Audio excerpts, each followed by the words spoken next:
Hello, movie monkeys. I'm going to put this down. 12 Years a Slave. I am, down it goes, Ryan Ellis, here alone today. Bev's very busy. Well, we're both very busy, but she's not available to record this week. I wanted to do something because we haven't been on camera in a few weeks, and I don't want to let that slip too much. But I got 5 things I want to correct about 12 Years a Slave. I think they're all my mistakes, my fault. And one movie review, a film I just saw yesterday that's out in theaters. And a great email we got. I will preview it, but we won't do it because Bev should be here when we do. So first of all, 12 Years a Slave. Big, long podcast coming up for you after this little video here. But 5 additional thoughts, corrections, what have you, I want to make to 12 Years a Slave. The first one is Lupita Nyong'o was not in The Commuter with Liam Neeson. That was a recent movie. It was Non-Stop the following year after 12 Years a Slave. 12 Years a Slave. In fact, that was in theaters when she was doing the Oscars, an award circuit, I should say, for 12 years. So that was her, I think, second movie, maybe third, but the year after 12 years. Scoot McNairy. Now, Bev should be here for this, I guess, because she didn't know who he was. And I've seen him, well, we've both seen him lots of times, but what's he been in? He was in Argo the previous year, so 2 straight Best Picture winners. John Goodman was in Argo also, and the year before that was in The Artist. 2 straight Best Picture winners. Anyway, so Scoot was also in Non-Stop with Lupita Nyong'o and Liam Neeson. And I guess one of the big roles is Superman or Justice League or something, where he plays a character in a wheelchair, I believe is a big role for him. But here he is in 12 Years a Slave. It's mid-afternoon, lots of noise around here. Obviously down and dirty, by the way. It's just my iPhone. No microphone, that's right there. You can see it. Oh, I didn't acknowledge this guy, by the way. My partner today is the bear, the I Love You bear.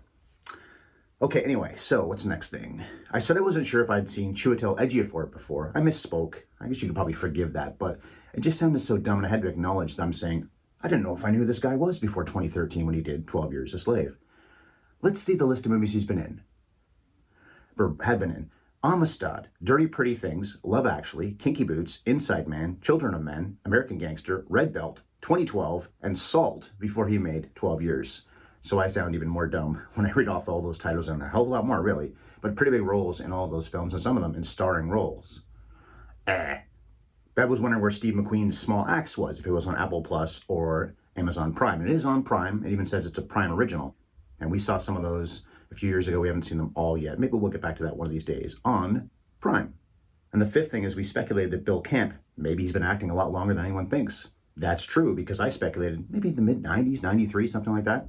No, 1990 was his first film, Reversal of Fortune. This guy's been around for a very long time. And last I looked, his IMDb known for, so the first movie, or the one that, you look up their name and it says a movie they've been in, or maybe a TV show, it is 12 Years a Slave, surprisingly. I thought it was surprising. He's really good in Molly's Game. Chris and I covered that for Scoring at the Movies a couple of years ago. He's the unlucky dude who ends up having a tragic situation going on in the poker games and all that. Well, after the poker games, because of the poker games. The movie review is Creed 3. I just saw it yesterday, all alone. It was a private screening, as it turns out. I paid my $15, but nobody else paid any money for it because I was all by myself in the late afternoon in a theater near here that doesn't do all that well sometimes. I think maybe we both wondered, actually, Bev and I have wondered if they're going to continue to be in business forever. Anyway, I liked it about as much as the other 2 Creeds. You miss Stallone in some ways, but he didn't need to be in this. The movie's not even 2 hours long. If he was in it, it would have been probably 2:15 or something like that. They gave him a pretty great send-off in Creed 2, as it was. I was reading information about this where he's disappointed or even angry at Erwin Winkler, I think, for maybe power playing him out. But his arc is done, and it's okay if it's going to be Michael B. Jordan and his family. The movie's quite solid. It's no worse than Creed 2. The first Creed's more emotional, and I explained in that podcast years ago why, because a friend of mine had just been diagnosed with cancer, and he was probably going to die. And of course, what's the arc in the first Creed with Stallone's character? One thing about this I really have to say in a huge complimentary way is that Michael B. Jordan, who's never directed a film before, shoots the boxing scenes probably as well, maybe even better. I'm going to say better than John G. Avildsen, Stallone himself, Ryan Coogler. Oh, what's the guy who directed Creed 2? Even though Coogler and the newer guy, I forget his name, sorry, were really good at it, Jordan does something so original and creative in this that they've never done in a Creed or Rocky movie before. So I was quite impressed with that sequence, especially in the end fight. The movie's not that original. You probably know where it's going to go if you've seen even 5 movies in your life, but none of the Rocky movies are. It's a very solid entry, and congratulations to Jordan and the team for making another pretty successful Creed, the 3rd one here, which will be on streaming apparently in about a week. I paid $15 for it, and I might be able to see it for $7 or even for free, possibly. And I don't know, 5 or 6 days, something like that. But oh well, maybe Bev can watch it that way. She didn't see it with me. I went alone. One more thing I want to say before I wrap up is I got a great message from, well, we did, I should say, on Apple Podcasts, our webpage there, which we only discovered last year. We talked about that before. A guy named John was glowing. We want to address the message, but I want to do it when Bev is sitting beside me, and she's not, obviously. Well, the bear is. So we'll do that when she's back, hopefully next week when we do Revenge in Revenge Month. So that's all I want to say. 12 Years a Slave is the long podcast up next. Again, we do this out of order, corrections now, the actual episode later on. So it's Ryan Ellis signing off. Thanking you for listening. Subscribe, comment, share, like. I don't know. What do you do? The bell thing? I don't know much about YouTube. I'm still fairly new at this. It's only been about 3 months.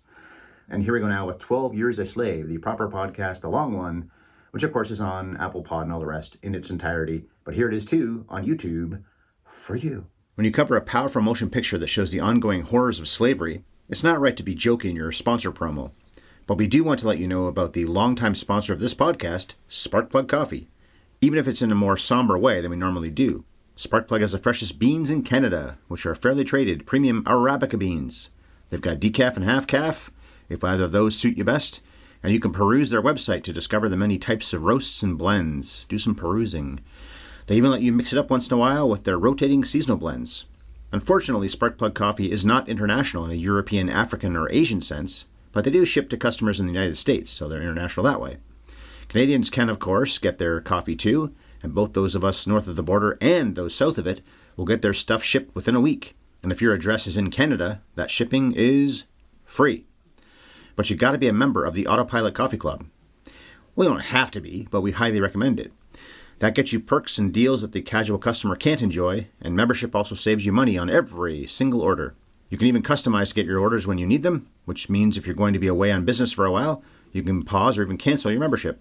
And this is not a Coffee of the Month club. They laugh in the general direction of anyone who says that's what it is. So go to sparkplug.coffee/HYES, and you can save 20% on your very next order. HYES is Have You Ever Seen's promo code, so this podcast will see a little something of the monetary variety every time somebody slips that promo code into the appropriate box. Okay, time to talk about a very serious movie, so please forgive us for using our jaunty theme song to play us in. Andrew Luther, stroke those ivories and let's get this show started. And action.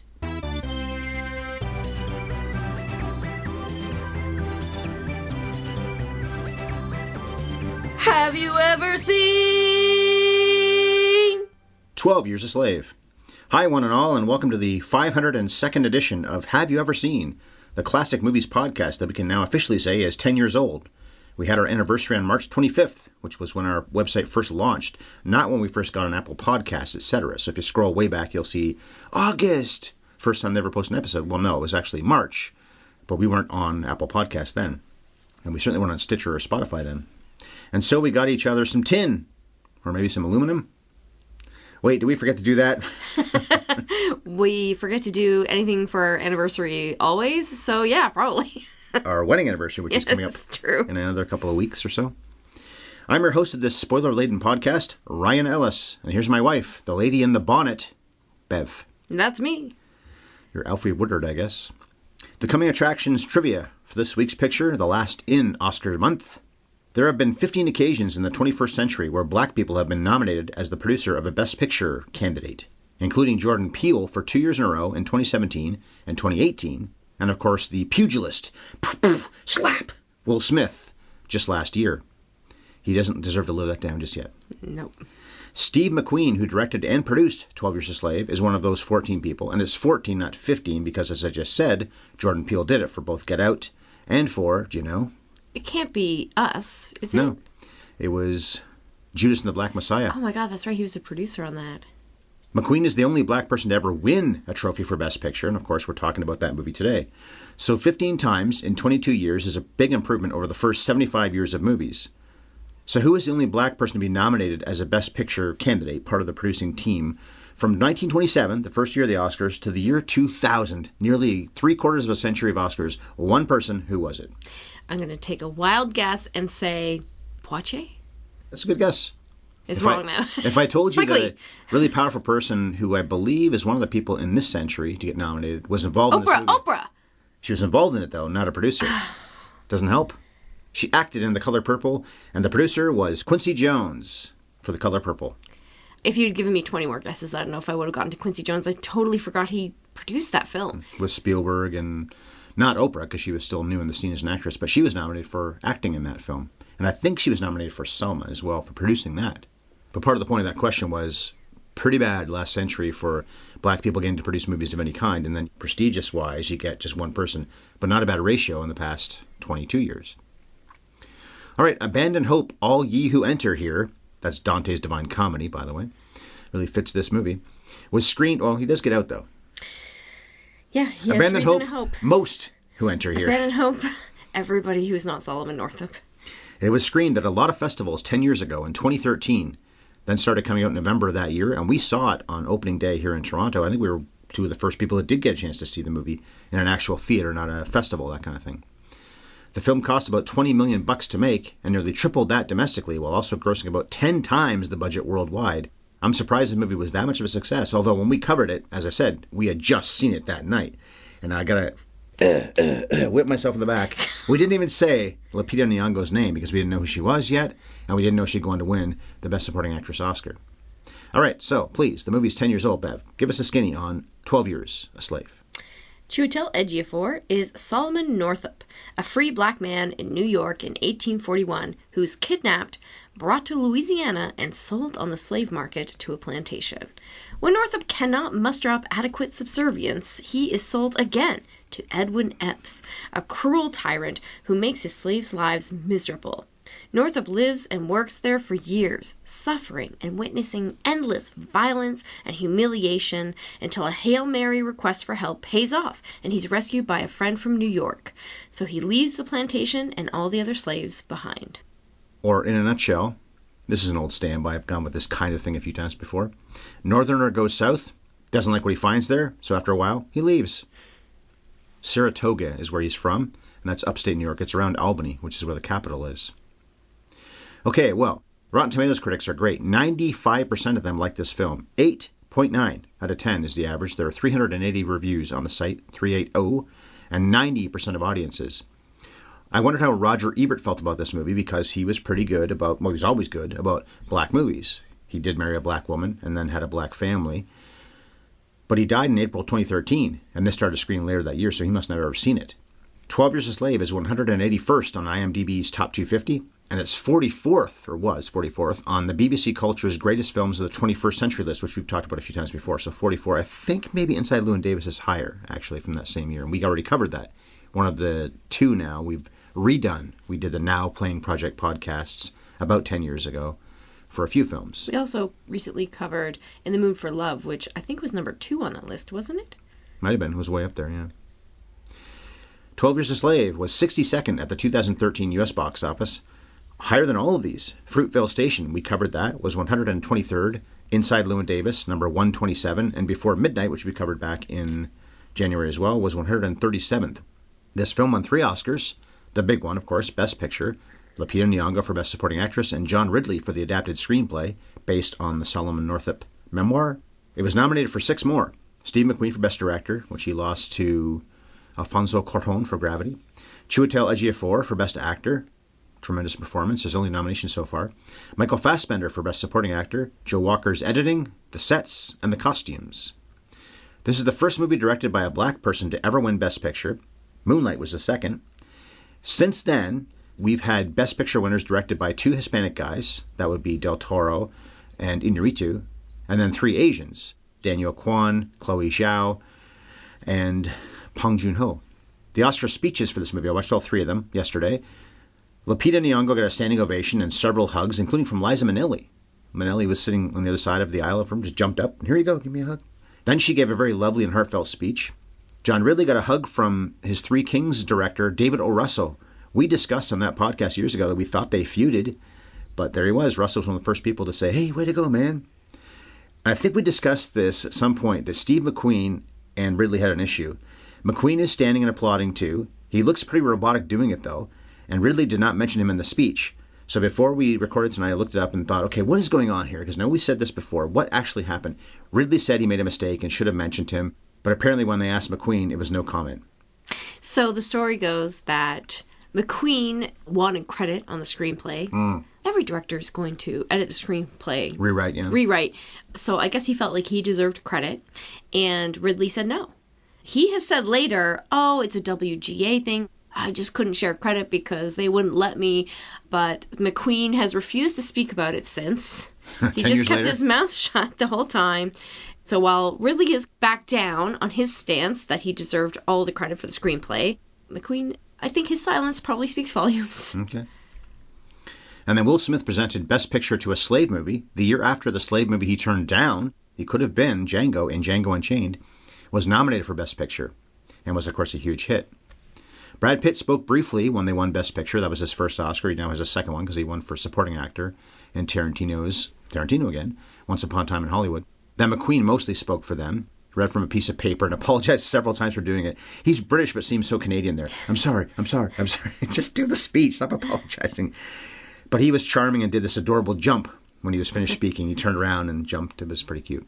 Okay, but this is the black movie that won an Oscar. The very rare choice at that point. Moonlight was too, but now look what we're seeing ever since. We've got all kinds of inclusive movies, and that's great. But this is a very tough movie to watch. This is similar to Schindler's List in the sense of you don't want to watch this movie over and over again. Actually, credit to McQueen because he doesn't make you feel like you're being punished for watching, like some movies do. Although I always also respect that about films like Passion of the Christ, for example. The guy didn't go to the gallows or the crucifix. All right, fine, hang me up, let me die like this. It was going to be torturous and terrible. Slavery is not like in Gone with the Wind. Oh, what's her name? Scarlett O'Hara. Good to see you again. It may not have been as brutal as this for everybody in slavery, but generally speaking, you probably went through this kind of stuff. So here we are about 10 years later. What do you think of it now? So when we first saw this in the theater, like you said, we saw an advanced screening. I really didn't know much about the film going in. And I said then that I thought it was a masterpiece. And then we saw it again like a year later, and I felt just the same way. And seeing it now 10 years later, I don't love it as much. I'm not sure why. I've actually thought about this a lot because I suspect that part of what made it so incredible back in 2013 was that it was simply so radical to show a slave's life from their own point of view to begin with, without sugarcoating or letting us look away or making the story actually about the good white people who helped end slavery. When it came out in 2013, it felt so essential. And then the world has changed a lot in the last 10 years. And it doesn't feel as radical anymore. In the best way, I think we all are much more educated and quick to believe in the suffering of Black people everywhere, certainly in Canada too. And when people say this trauma has had effects for generations, you see this movie and you're like, yeah, I get it. How does anybody recover from their grandparents going through this? And I just mean that in the sense that you would break people so much that it would take generations upon generations to undo this kind of harm. If we were treating them like regular people at this point. Well, and we're still not. That's the other thing. We are. A lot of people are. But the world in general, this part of the world in general, I shouldn't say in general, but enough people are not even now. I hope I'm not implying that I think now that my first impressions of the film were wrong. I don't think that. I still think it's a masterpiece. I still think it's absolutely essential viewing, especially for white people. I think Black people get a pass. If someone is Black and they're like, I can't watch that movie, I'd be like, you don't have to.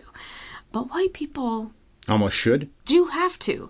Maybe not children necessarily. I don't know if it's a movie for kids, but it's our responsibility to educate ourselves about this kind of stuff.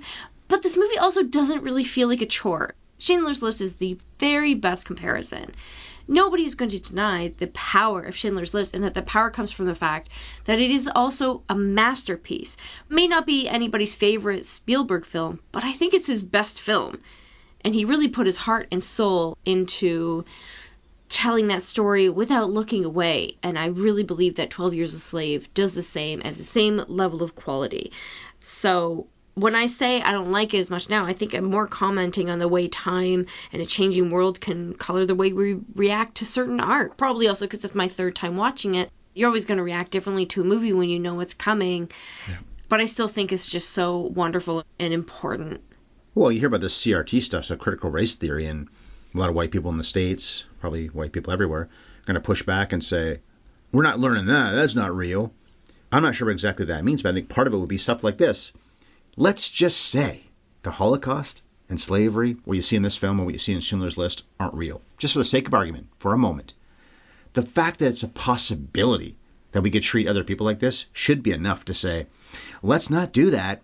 You don't have to look that far for historians to pipe up about whether the story in 12 Years a Slave was accurate or not. I do believe it, of course. Oh, no, they're overwhelmingly, they're like, yes, not only did this happen, but it's not even like this was an exceptional case. And that there are plenty of memoirs and testimonials of slaves throughout all the years, the generations that they had slavery, and they all tell remarkably similar stories. Even if it didn't necessarily happen to Solomon Northup, which I believe it happened, it doesn't seem that far-fetched to me, but even if it didn't happen to him, it happened to somebody. It was happening somewhere. Well, let's just say what we see in the movie is all that it was. It was 6 terrible incidents. But it would be about, in the end, what I think this movie's getting at, which is we're going to torture you and rape you and beat you and whip you sometimes. But it's all about the fear of when this could happen. Okay, so you don't respect another race. The Donald Trump thing. What a dog. Okay, well, that fucking asshole aside, you treat a dog like that? We don't. Our dogs are put on a pedestal. We treat them very well. But I guess the point being that people that are like this would think a dog needs to be kicked, and a dog needs to be put down, and a dog needs to be pushed to the ground and starved once in a while, because they're trying to send a message. Now, you're not talking about dogs, you're talking about actual people. Well, to them, barely people. But they're your property. You paid a lot of money back in this era, in the 1800s, for this possession. Okay, fine, think of it as a possession. But then why would you ever ruin it? Patsy is the perfect example. She is by far Epps' best cotton picker. It's not even close. Why wouldn't he put her on a pedestal? She's his possession according to the law. Let's not forget that fact, too. That's one of the reasons why this is so fucked up. Important part of the film, too, because you have people who are acting immorally, unquestionably immorally, but they're like, if it was immoral, why would it be legal? It wasn't and illegal. They use that as a not rationalization. illegal. And they'll even go as far as to find passages in the Bible that support their claim. Yeah. They go, well, you know, they do talk quite a bit about slavery in the Bible, and of course you don't can decry it. I doubt Jesus would be in favor of slavery, but you know, that's neither here nor there. The fact is, even somebody who is the good man, and the good man is Ford, right? Played by Benedict Cumberbatch. He's the first man who buys Solomon Northup, and he is the kind master, Wants right? to buy the kids, but can afford them. Another woman's kids. He straight up refuses to sell him the kids with the woman in the first place. Yeah. He's like, no. These will go somewhere else where they'll be more valuable. I think if Ford would ante up, he could have. There's the scene when he's telling Northup that he has to sell him to someone else because if he stays on his plantation, then his foreman will certainly kill him. Played maybe a little too heavy-handedly by Paul Dano. Yeah. That performance is a little much. Although a great example there of where you have the kind slave owner, but he just defers all of his violence to his foreman. Never punches that guy. No, he just lets him get away with it. It's not like he doesn't know what's going on. Northup foolishly believes that because the master's on his side and he's the boss, that he can get away with whatever he wants with the foreman. But he's wrong, because the truth is the master is just as invested in the system. And what does he say to Northup when he's like, you know I'm not a slave. You know I'm a free man who was kidnapped.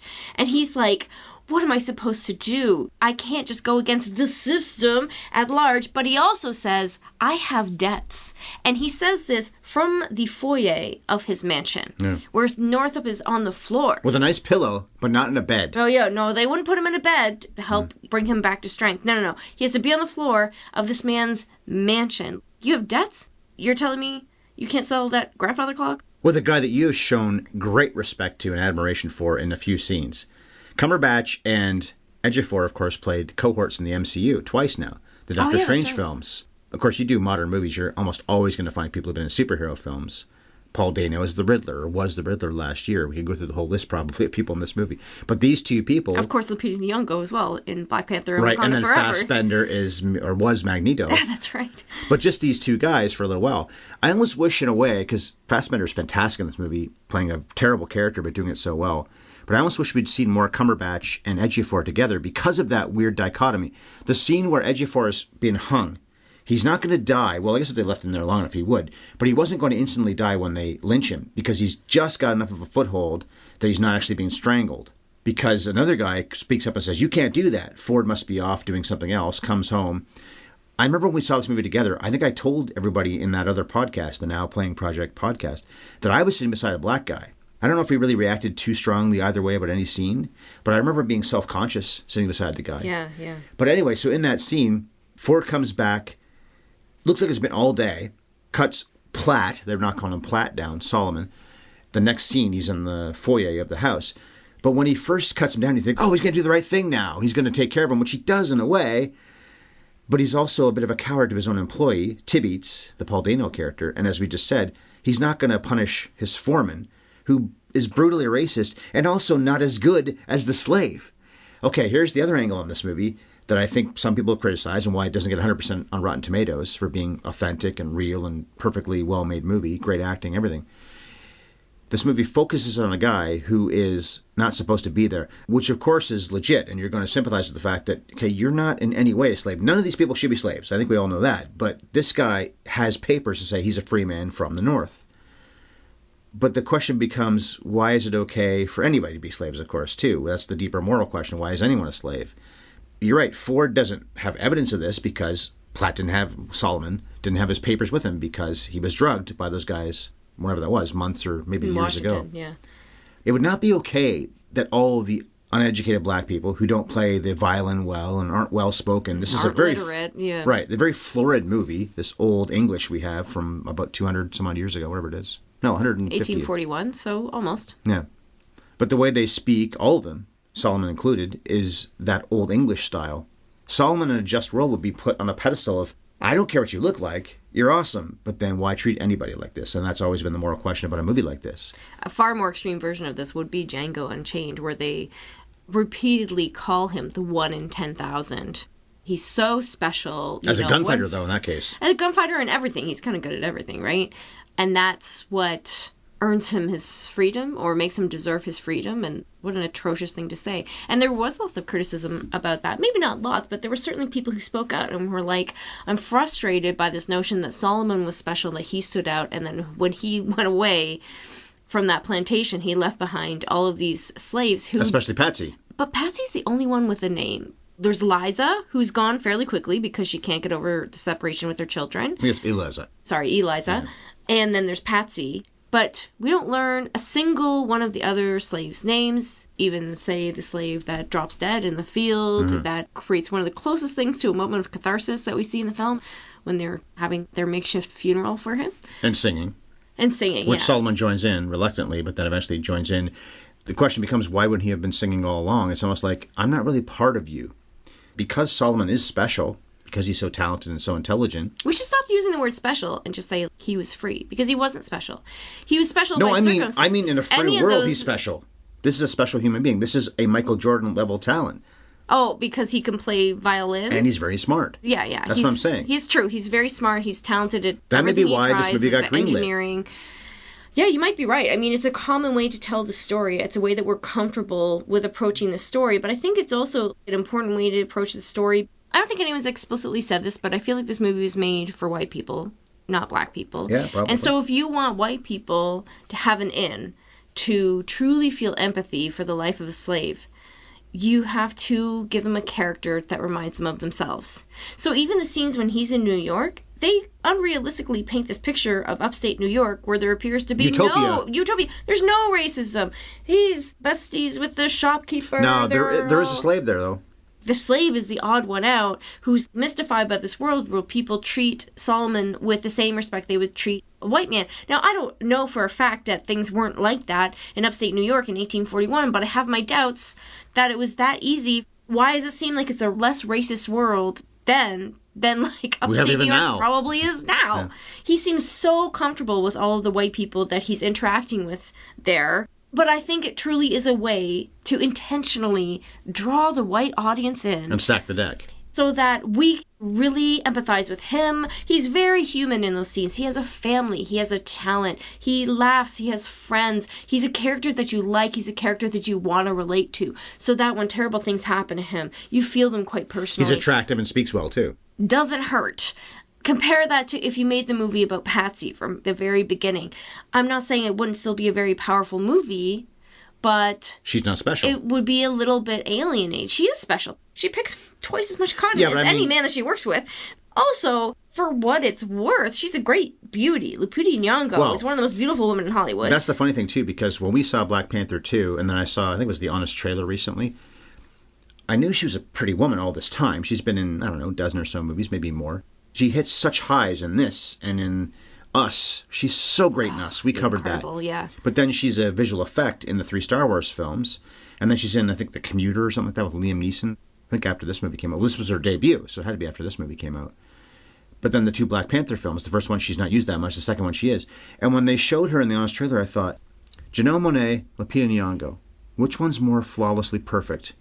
I don't know. It might be Lupita.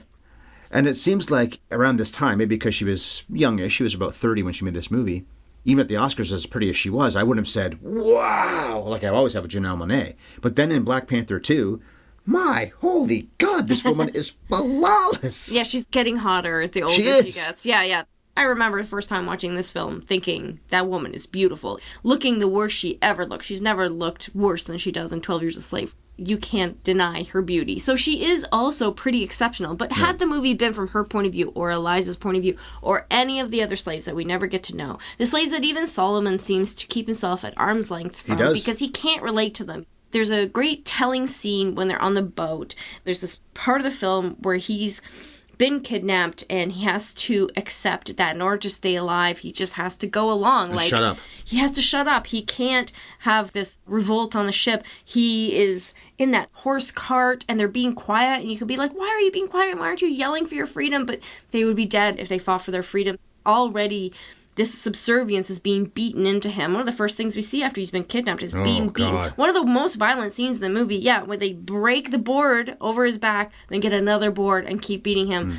I think I read somewhere that scene is a solid 2 minutes long.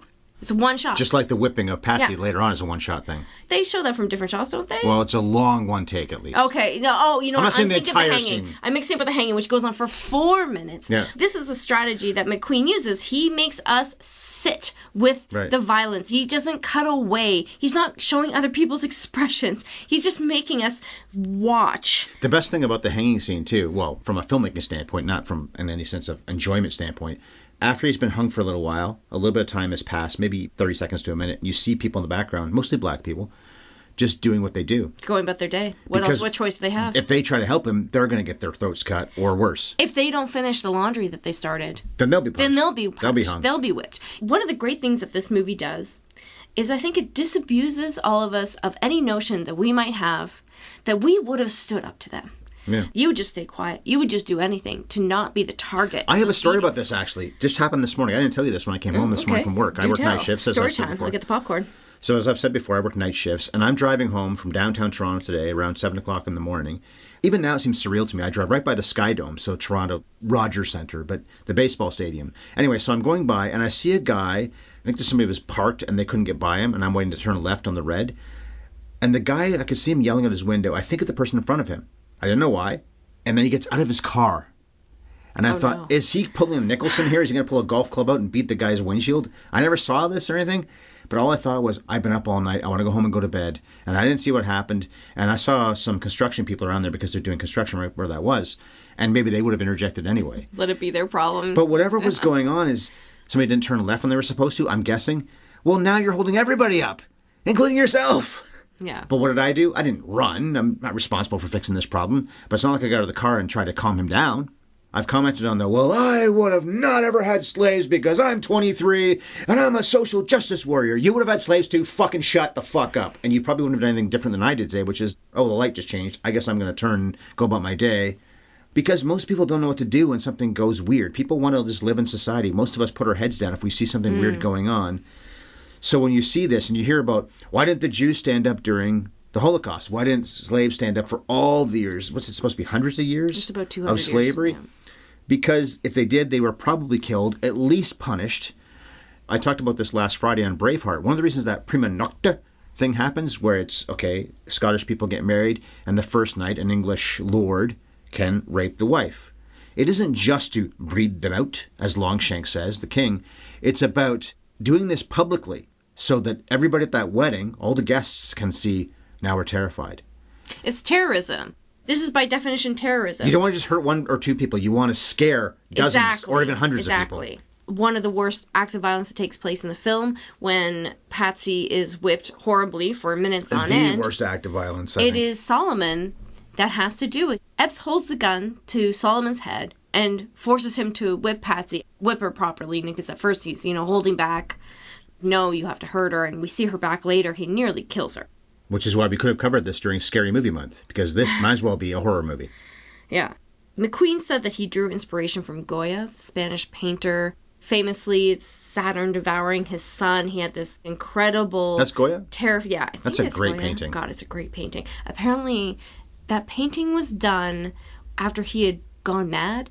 They found it after the fact. He never showed it. But that painting is so disturbing. Goya is one of those artists. He depicts suffering in a way that elicits so much pathos.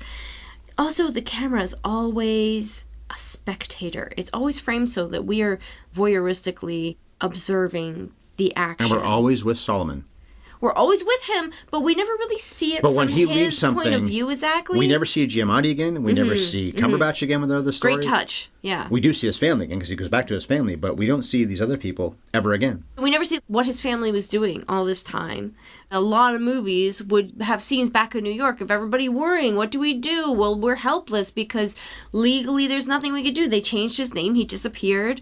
But no, we never get to see any of that. We just get to figure out what happened after the fact and make assumptions about, you know why it's smart? Why you don't see any of that stuff? Because it would seem like, well, there's hope.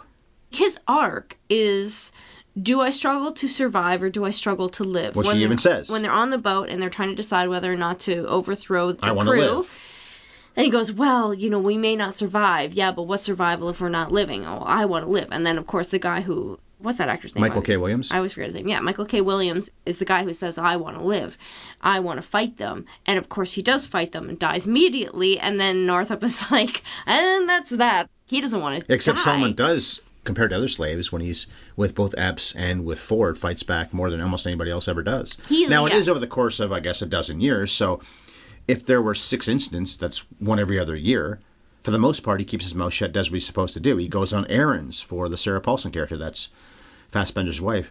Wouldn't it be interesting to see Fassbender and Paulson play a married couple again in a film? Because they don't really have that many scenes together, but she has really got him by the short and curlies. They and of course, hate each other. He's one of those people that owns land and all these human beings as slaves and has a wife and has all these other things that we don't really know for sure, but it seems like he doesn't deserve any of that. You could say, he's a racist asshole. I know. I get it. Fine. Did he earn it even in the sense of in this world? And it doesn't seem like he did. He's always drinking, except I think when he sends his slaves off, he blames the slaves for the blight, and the crops aren't working out, so then they go off with the Shaws for at least a little bit of time, and Solomon actually earns money when he's over there. And with the Shaws, Alfred Woodard, so this black woman, is with the white guy. The white husband barely has any screen time at all, mostly in distance, but you see her in a couple of different scenes. But when they come back, he talked about how, he's not, I think he literally says it, but he implies he's not drinking anymore, and it seems like Fassbender is playing it straight. But most of the time he's on screen in this movie, he's half drunk. Obviously, the middle of the night scenes where he wakes all these people up and, okay, you worked hard all day long. You've been asleep for 3 fucking hours, but now entertain me. And he's piss fucking drunk. Maybe part of his problem is that he's bored. He doesn't have... He's also unextraordinary is what I'm getting at. Oh, no, he's not. Yeah, absolutely. He didn't earn anything he has, but it doesn't even seem like he works for anything he has. Yeah. He just wanders around, entertains himself by torturing people and tormenting them. And then his best worker, who should be put on his pedestal, and then Sarah Paulson's character as his wife, is envious because she probably recognizes maybe this happened 10 years ago with them. I don't know. But Patsy's the best picker of cotton, and also she's pretty. And I don't know if at that point he's supposed to have ever raped her until we actually see it happen. But whether he had or hadn't, Paulson's character is envious and angry. We see her throw a bottle at Patsy's head when they're all dancing in the middle of the night. So, A, they're woken up when they're trying to get some sleep, the badly needed sleep they eventually get, sometimes. But then Patsy suffers because she's good at her job, and she's a pretty girl, and you're envious of her, you fucking asshole. Patsy's a great example of how you can't win for trying. Yeah. She is a perfect slave. She is obedient, and she works really hard. She essentially makes them money because she's such an efficient worker. But they both beat her down, too. As a matter of fact, that attention that it calls to her seems to make her life worse. Of course it does. Yeah. She gets to spend a little bit of time with the Alfred Woodard character, who was a slave. Mr. Shaw liked her, probably raped her, but in any case made her his wife. She says something to the effect of, yeah, he has his way with me, and no, I don't like it, but look at everything it gets me. It gets me freedom from the fields. I'm in the house and not being tortured and beaten on all the time. So let's backtrack a little bit to the beginning of the story when Solomon, who's a talented musician and violinist, gets kidnapped by Taran Killam and also Scoot McNairy, two character actors. Killam was on SNL. And then Scoot McNairy is one of those actors I've told you before. He's been in many, many movies, and I can't think of one he's been in. Well, now you know. He's one of the two guys that kidnap Solomon Northup, and apparently to me, now he'll forever be that guy from 12 Years a Slave. with a small amount of screen time. But apparently those two guys really did do this kind of thing to a lot of people. One of the best shots in the whole film is after he's been beat on with that paddle that breaks and then beat on again by these guys, the camera pans up and you see that the Capitol building is in the distance, meaning it's, I don't know, several hundred feet away. So he's close, in but so far. the nation's fucking capital, and this is happening. Well, would they have been against it? Because slavery wasn't illegal yet. This is before Lincoln came along and saying, no more slaves. It was illegal in D.C. Was it? I honestly don't know. New York, I think it must so. have been. I don't think it was legal in But part of the Washington. point was, if he'd had his papers, well, you could say that these guys would have just ripped them up and said, I don't give a shit about Yeah, this. what papers? But he didn't have his papers because he wakes up in some shitty clothes. I guess it's his clothes, but it's not his clothes. Not because his nice outfit. It's like part of the dehumanization. He has to undress. He says, my wife made me this shirt. And That's I'm right, like, yeah. oh, it's But rags he's and filthy tatters. and- Rags and tatters. And he's all bloody now, too. But his papers, either he didn't have them in the first place or those guys took them from him. But let's just say he even had them. The slave guys, including Bill Camp, one of the great character actors of the last maybe 10, 15 years. He's been in so many things. They would have probably just ignored that in the first place and said, no, you don't have those anymore. It was so easy for them to get away with it. I think that the complicity involved to allow something like this to happen is tremendous. You might say a parallel, because again, it's like so easy for us all to be like, I would never. But a good parallel would be the fact that we sit here in our first world country and our developed nation, and we have our iPads open in front of us. Our cup set, I think, came from the dollar store. We enjoy the labors of places where people do not enjoy the same privileges and rights that we do. Mm-hmm. It's not like we can plead ignorance. We know that these exploitations all collectively make our lives better, 1 inch at a time, one iPad at a time, one cheap t-shirt at a time. So we are, right now, complicit. We cannot sit on a high horse here in 2023 and pretend that we would have done something. I don't do anything about it. I just it. I don't approve of it, but I still shop at Old Navy. I boycotted Walmart for years after I saw that documentary. And then eventually I had to give up because I thought, what difference does it make? I didn't do anything about this. I didn't shop there for a long time. It's legitimately impossible to live in the world and not take advantage of that system unless you're very, very rich. And then that says something else about you. If you have enough money to be picky and shop local and make sure that every single thing you buy and every single service you take advantage of doesn't harm anybody, well, then you have a lot more time and money than you and I have. Yes, the scene where Solomon is savagely paddled and whipped is so hard to take because it's so early on. I guess I knew we were going to get something like this, but I didn't know that much about the movie going in. I'm not sure I knew who Chiwetel Ejiofor even was going into this movie. He'd been in things like Serenity. Chris talked about that recently. He and I just covered Red Belt earlier this month, so we talked about him not that long ago. I forget what else he'd been in. Chiwetel, that is. His performance is incredible. The amount that he carries for this film to work as well as it does, the micro expressions that cross his face while he's making these split-second decisions over whether to fight or to give up, and what that means to his soul every single time, the amount of information he conveys with so much subtlety, but also the pathos of it. His performance is so meaningful. This movie wouldn't work without it. Who won Best Actor? That was McConaughey for Dallas Buyers Club. A good performance. Fine, but this is better. I remember thinking, oh, it's incredible. It's so much progress. Finally, a movie that was directed by a black man, or black person, I should say, won Best Picture, but he doesn't win Best Director. And Chiwetel Ejiofor doesn't win Best Actor. They did give the screenplay award to Ridley. And then Lupita Nyong'o. And to Lupita Nyong'o. But sometimes it feels like, well, when it's the individual you're giving the prize to, as opposed to Dee Dee Gardner and Brad Pitt, who did take home the Oscar for Best Picture. Yeah, it was 5 people that produced this movie. McQueen, Pitt, Gardner, Kleiner, and Anthony Katagis. So 4 white people and 1 black guy. But at least McQueen did most of the speaking. Pitt came up, said a few words, and then our indomitable director, Steve McQueen. He's only made one theatrically released feature film since then. Widows. And he made Small Axe, which in fairness was a pretty ambitious project that he did for Amazon. Or was it Apple? Yeah, we saw some of those. We didn't watch all of them. We should have. I know. Loved what I saw, but I never did get around to finishing It's a compliment to say, much like this movie, it was a lot. His first 3 movies are all about suffering. This is a man who really With Fassbender. With Fassbender, yeah. Hunger, his first film, is about hunger strikes in Ireland. Shame, his second film, is about Fassbender playing a sex addict who is, trust me, suffering. An incredible film, actually. I've never forgotten it. So this is a subject that he came back to over and over again. But I wish he had done more projects. And why isn't Chiwetel Ejiofor a proper leading man? Lupita Nyong'o, she has really made a lot of this incredible debut. She's a bona fide movie star. I'm disappointed that Chiwetel Ejiofor has not... He's been a leading man. He's been in movies, but it just feels like his career has not gone as well as it ought to have, considering he's so talented. And, like you said, he's good looking and he's got screen presence. He's the whole package. Why isn't he a movie star? Looked at McQueen just now, and he did make Widows, like we said, and then some TV things here and there, music videos, that kind of stuff, but not much beyond that.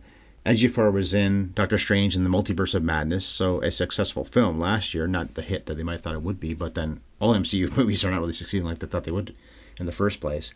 But then beyond that, let's see, he's in Maleficent, Mistress of Evil, he plays a character there. He's he's Scar in The Lion King, that was a huge hit, and he's the villain, so that's something big, I guess. Some good stuff. I can't say that Ejiofor's not had some opportunities and some good things in his career. But it's possible because he's English, right? So it's possible he just never really wanted to commit and move to Hollywood, and that can mean a lot for an actor's career if they aren't willing to go all the way. And... it's not always about racism and sexism. It may be a matter they don't want to play the game that you have to play and be in L.A. But then you do see the naked auction early on. Ford, Cumberbatch's character, buys Platt. They rename him, and Eliza. And he can't take Eliza's kids because he won't pay for them, really, is what it comes down to. We meet Tibbets. I guess it's Tibbets. I think it's Tibbets. That's Dano's character. He's the foreman, and he has that song, which apparently is legit, where he uses the N-word just as part of a song. The whole song is a threat of what will happen if you run. Run. What do you call that? Not a folk song, but a ditty back in that time frame. But one of the most memorable moments in the whole film is when Platt, Solomon, and all the other guys are just walking through the forest doing their job, I guess. They just come across some natives in the forest. And then it seems like the natives feed them. Yeah, they have a little party. And then that's it. We never see the natives again. It's almost like you guys were treated like shit, and now we're being treated like shit, and we can bond. Yeah, we have this kinship. But that's it. A little glance. Because not long after is when Solomon impresses Ford by saying, well, if you devise a raft, and he gets a handshake, a legit, way to go, clap on the back from his massa. But then because Dano's jealous of that, Tibbets is jealous of that, he's just picking a fight with the whole thing about, you didn't do those boards properly in the house the first time, and then the second time is when Solomon fights back. Yeah. And then literally fights back, and whips his master, which seems like a bad idea because you got to know you're not going to get away with that, whether you're right or wrong. If he wasn't so valuable, as in, if Ford didn't owe money on him, have a mortgage on him, as he said, he would have been dead. Nobody would have bothered to save him after that. This is why I think it would have been interesting if we had just had him stick with the Ford plantation, because Cumberbatch does use the N-word, which is a jarring moment. I remember when we saw it the first time, I felt like, this guy's actually sympathetic and human, and then he uses it too, so casually, which everybody did. Again, all these people, I would never say that. If you were back then, you probably would have if you looked like us, even white black people were saying it. Yeah. About other black people. We're not one of those. Well, doesn't Chiwetel say it in this movie? I don't remember if he says it, but Michael K. Williams does. He says, we're not like those other... We can stand up to the crew. So they run into the natives in the forest and they have this little moment. There's another moment where he's on his way to the store and he runs into a lynching mob hanging some men who presumably had run away. Now, one of the criticisms that this film got is that it failed to show any resistance from the slaves. We see them being punished. We don't see them running away trying to save their own lives. Where are they going to go?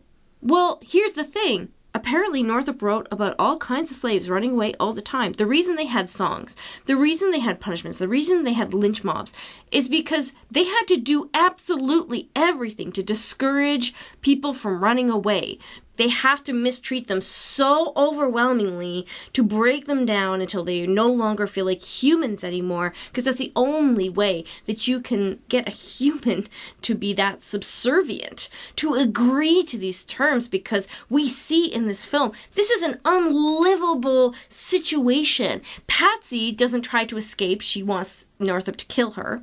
She doesn't have it in her to commit suicide. She might also be a Christian. Religion doesn't play a huge part of the movie, but it's possible that she's afraid that her soul will be damned. He says, I don't want my soul to be damned. I don't want my soul to be damned. I'm a Christian man. I don't want to go to hell because you're afraid to kill yourself. But she doesn't try to escape. And in the book, well, they don't say Patsy tries to escape, but he says there's all these ways that people escaped. He names slaves in particular and how they did it. It was happening all the time. But where do they go? They went north. They went on the Underground Railroad. By 1841, there was probably a somewhat robust system. But Louisiana, that's a long way to go. Louisiana up there. I'm not saying it's not, but I'm not saying they didn't have help either. I think we said in the Django podcast that when Christoph Waltz's character liberates Django, the rest of me says, that's the North Star. Follow that.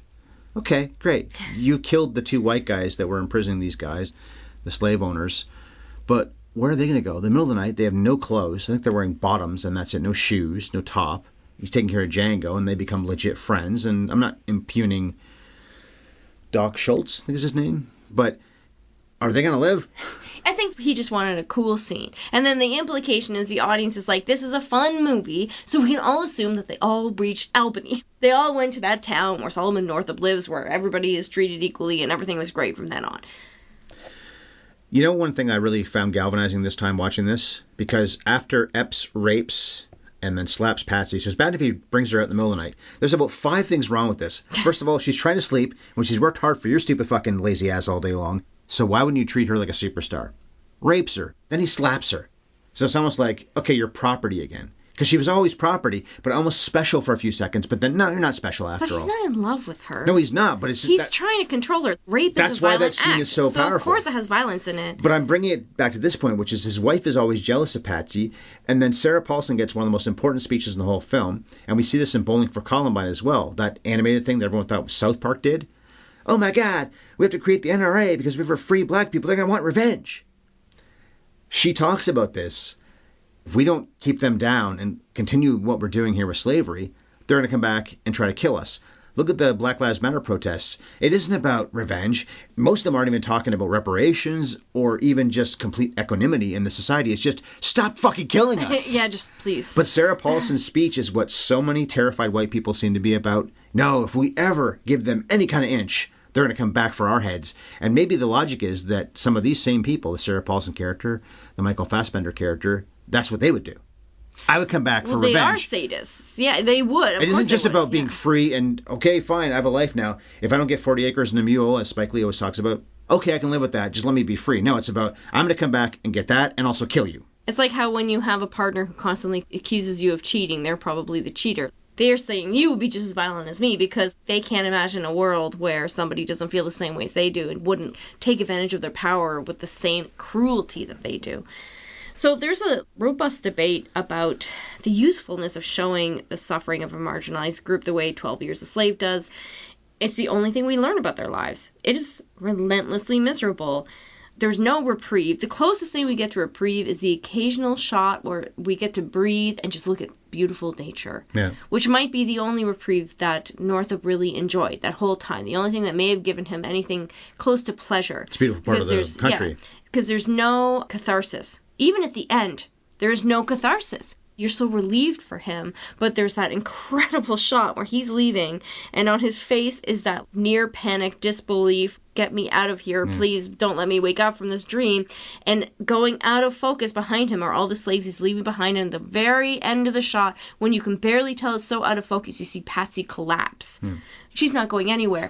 And there were scenes earlier when he's on the boat, his buddy that's with him gets rescued, and he's calling his name, like, where are you going? Clemens. What about me? What about me? He doesn't look back. And when it is Solomon's turn, he hugs Patsy. He hugs but then he doesn't look back. And when he goes to see his family, that's also not catharsis. That man is changed. Yeah. His family is He apologizes changed. for his appearance. Oh, my the poor man. Broken heart. They have the hug, and all you feel are the years that are lost and the trauma that he's never going to repair from, and the guilt he's never going to forgive himself for. He did dedicate the rest of his life to trying to end slavery. There's no doubt in my mind that that memoir probably helped the cause, along with Harriet Beecher Stowe's book, Uncle Tom's Cabin. Yeah. He certainly wasn't the only voice crying out for emancipation, but his contribution helped. I think that this movie helped move the needle to better understand and empathize, make me loathe it that much more on a more primal level. So in my opinion, there is a value to a movie that is explicitly, relentlessly miserable I think so too. and violent and suffering. A fair criticism that I do agree with, though, is that Hollywood, for a long time, would only make films about black people when they were suffering, whether it was because of slavery or crime or racism. Since 12 Years a Slave, I feel like it has gotten so much better. Black Panther, huge. That's much more of a galvanizing moment. A movie that's just about black power and excellence, and everybody's so smart, and they're great fighters, and they're all hot. Captain America looks up to him. Complete respect. They're so incredible, and the audiences responded like an explosion. That movie made so much money, and then look at movies that came out this year, like The Woman King. It was not my favorite movie of the year. Never would have been made 10 years ago. I thoroughly enjoyed it. Bunch of women in a black movie? Not getting made And they're 20 fighters, years ago. and it takes place in Africa. Yeah. They're heroes. And one the movie's star, just really. all about them. And they get to be awesome, and they get to be interesting, and they get to have conflicts within themselves that have nothing to do with white people, have nothing to do with even men, really. Men are just this superfluous background thing. Viola Davis, that's not the movie she should get nominated for. She's strong in the movie. She's but strong in the movie. Lashana Lynch is even better. There's tons but of then great again, one of the performances great here. actresses of the modern era, and she happens to be black, but she's so good in Us. And then she's wasted in most things she does, actually, to be honest with you. But Lupita Nyong'o, winning the Oscar for this movie, her red letter scene is where she's abused, and that's shitty. But what a powerful performance, although mostly it's Fassbender and Ejiofor again to play that, because we don't really see too much. I guess to save money on visual effects, you don't have to see the whip hitting her back. But she went to Shaw's to get some fucking soap, and she even tries to explain to the man who raped her, who puts her on a pedestal. The wife is jealous because she recognizes that Epps, who probably did this with somebody else before, that's probably why the wife is jealous, Paulson's character. But she came back willingly. This isn't a matter of she was run down when she tried to run away or she was accused of running away. She did go to Shaw's to get soap and was coming back. But this drunken fuck says, no, I'm going to punish you anyway. She's trying to plead with him and say, I went to get soap. I wanted to smell decent because I always smell terrible because I work fucking hard for you, stupid. She would never dare say stupid. No, but she'd just say, I pick so much cotton. I pick more cotton than any man here. Let me be clean. But then he makes her friend and a fellow black man whip the living shit out of her. And I think it's soon after he rips up his violin, destroys that, which was an actual source of income for him. They were paying him to play. Only when not he was with yeah. Epps, but with Yeah. the other guy, with Shaw, I think it was. Armsby betrayed him. Garrett Dillahunt's character betrayed him. But then on comes Brad Pitt in the scene, and they make this beautiful gazebo. And that takes a while, so obviously time passed. I think it's between Solomon whipping Patsy and then destroying the violin and before the Pitt scenes happen, but somewhere in there, where he just does what I always call the cuckoo's nest stare. And of course, Boogie Nights did it too. So it's Nicholson, Wahlberg, and now Ejiofor all have that long stare. In this case, this guy has now finally abandoned all hope. And at one point, he even looks right at the camera, which I don't think Nicholson and Wahlberg do in those two movies. It's powerful. It looks like it's accidental, but it's obviously... Because he's trying to stare us down, as he should. Yeah, be. yes. But Brad Pitt does get to play a heroic role, and people did criticize that.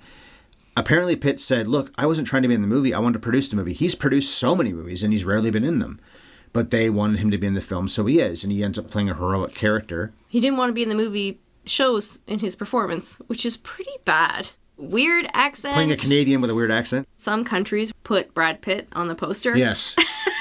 12 Years a Slave, starring Brad Pitt. When I watched the Oscar speeches, Cumberbatch is there. He's sitting beside Jolie and Pitt. So it's funny, actually, when they're all going up to the stage, because that's what we always see now we said since Slumdog Millionaire. So we're talking 15 years now, or I guess 14 years, of Oscar acceptance speeches. Everybody in the cast who's there will go up and be part of the group on stage. The technical people, too, the composers there, or the visual effects people.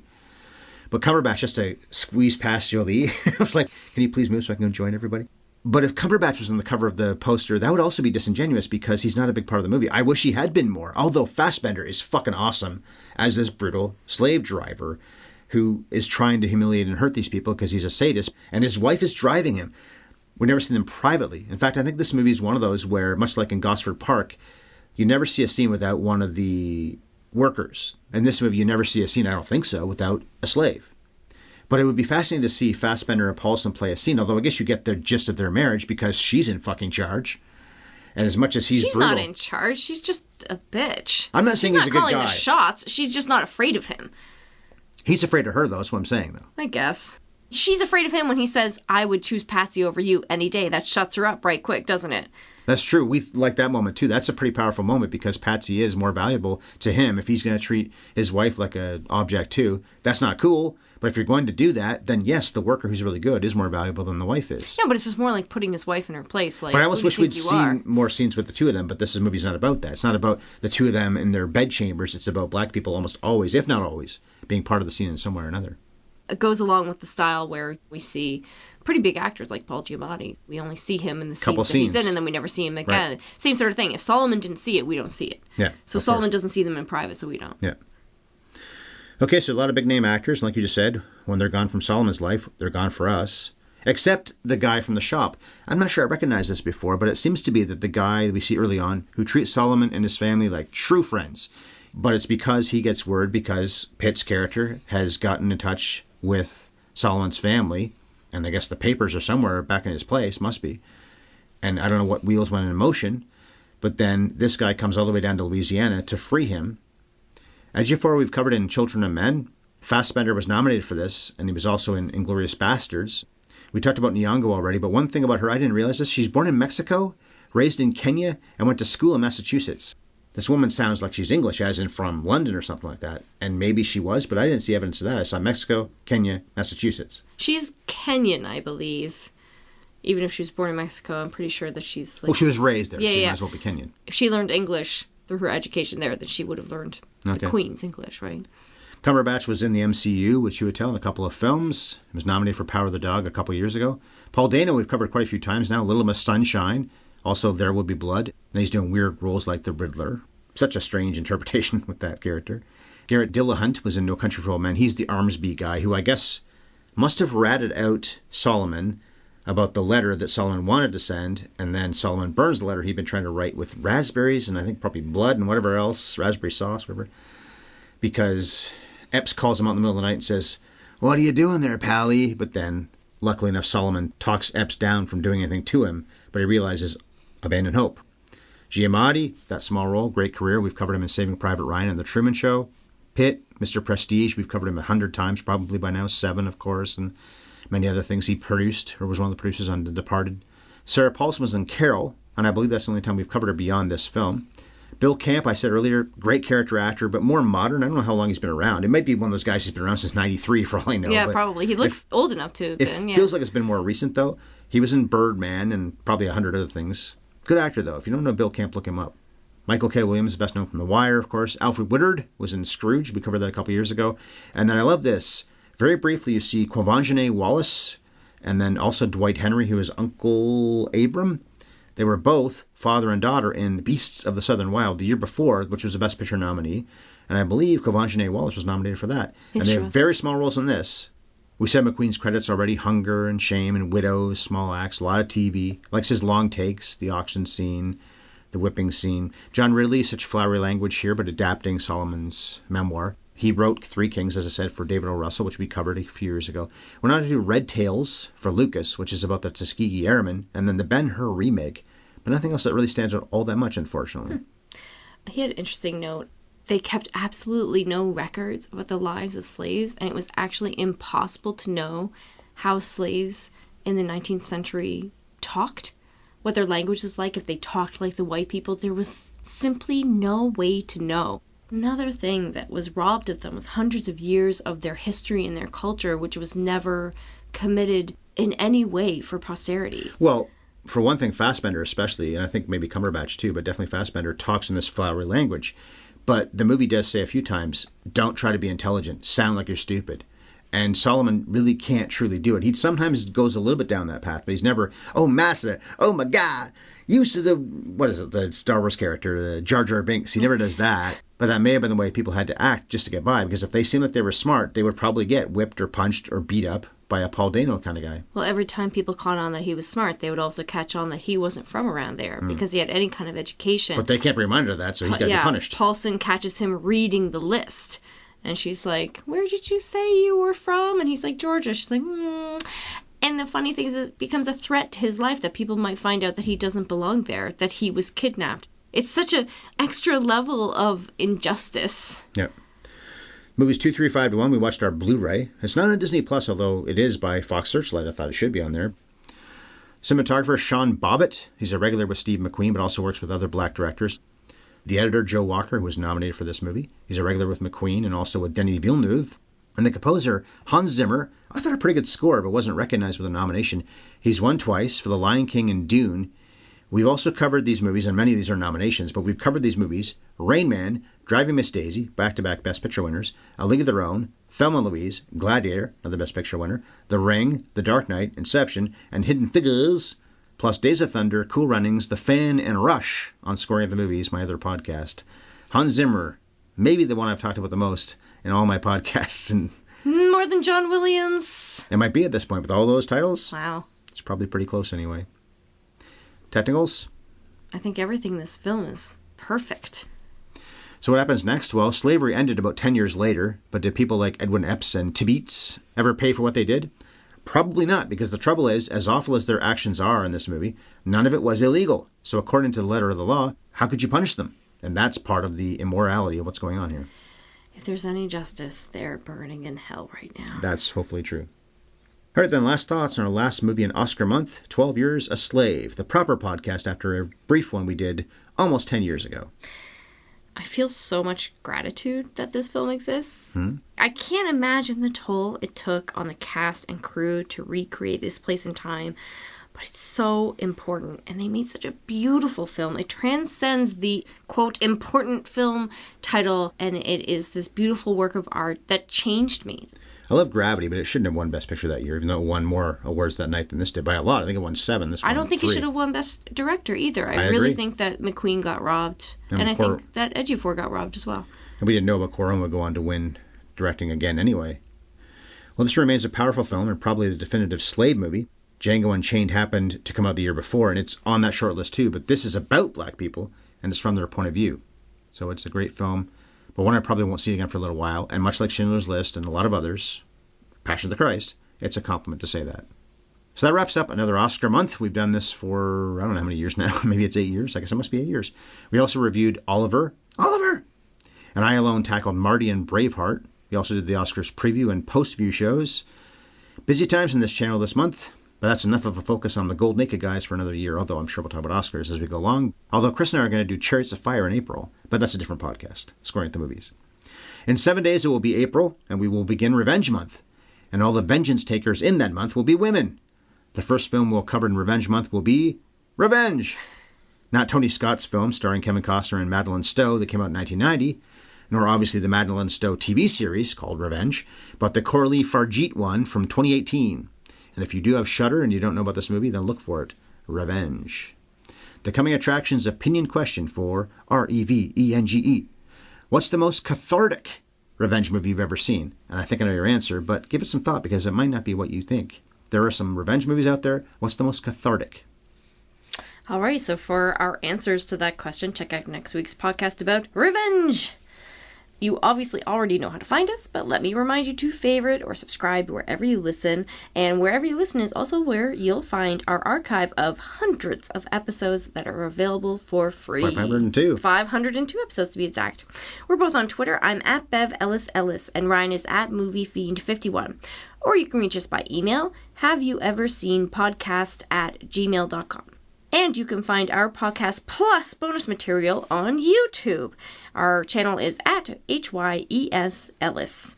And to enjoy freshly roasted premium coffee delivered straight to you in Canada and the US, please go to sparkplug.coffee/HYES and enjoy a 20% discount. This isn't quoting Steve McQueen's speech directly when they won Best Picture, but referencing what he said. A tribute now to all those who suffered in slavery, and unfortunately there still are people around the world being kept as slaves even today. It's true. It's bad enough to think it ever happened. happened. There are more people in the world enslaved today than there were in 1841. Let's be better. And cut.